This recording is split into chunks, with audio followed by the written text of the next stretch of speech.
Hello everyone, welcome back in रजताइस academy. और ये हमारा लेक्चर नंबर 77 है।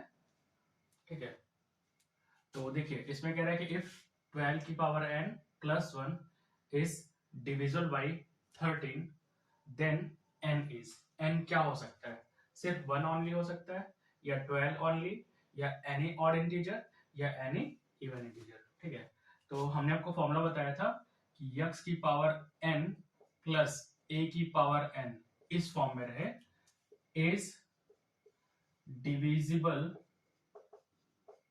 By x plus a for all odd value of n।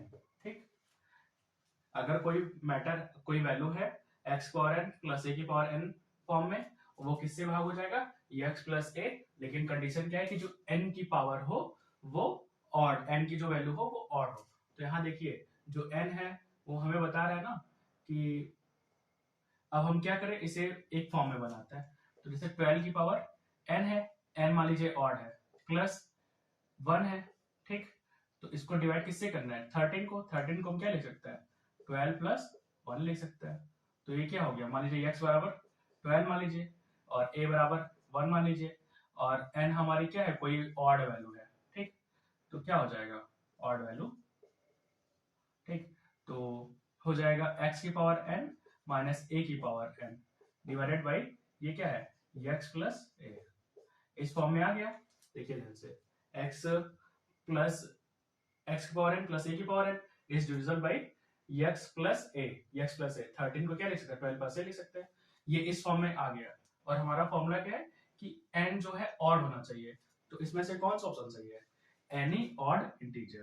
ठीक है, सी ऑप्शन सही हो जाएगा कि जो हमारा पावर है वो क्या होना चाहिए? वो ऑड वैल्यू होना चाहिए। तो इस केस में क्या हो जाएगा?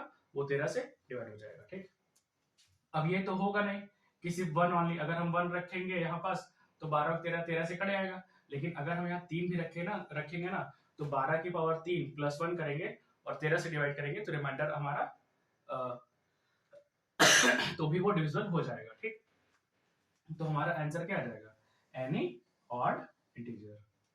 फिर से देखिए हम क्या करेंगे, हमारा फॉर्मूला क्या होता है? x की पावर n प्लस a की power n is divisible by x plus a for all odd value of n। तो हमें क्या किए, x बराबर 12 मान लिए और a बराबर 1 मान लिए, और n हमारा हमने क्या माना? ऑड कोई वैल्यू है। तो फॉर्मूला क्या हो गया? x की पावर n, सॉरी यहाँ प्लस हो जाएगा, प्लस a की पावर n डिवाइडेड बाई क्या हो जाएगा? x plus a। ठीक, अब x प्लस a मतलब x बराबर 12 और a बराबर 1 प्लस 1। तो x की power 12 plus 1 is divisible by 13। कब डिवाइड होगा? जबकि जो पावर है ना n, वो क्या होने चाहिए? ऑड वैल्यू होनी चाहिए। तो यहाँ लिखा है एनी ऑड इंटीजर, इसलिए सी आंसर हमारा सही हो जाएगा। ठीक है, thanks for watching, have a nice day.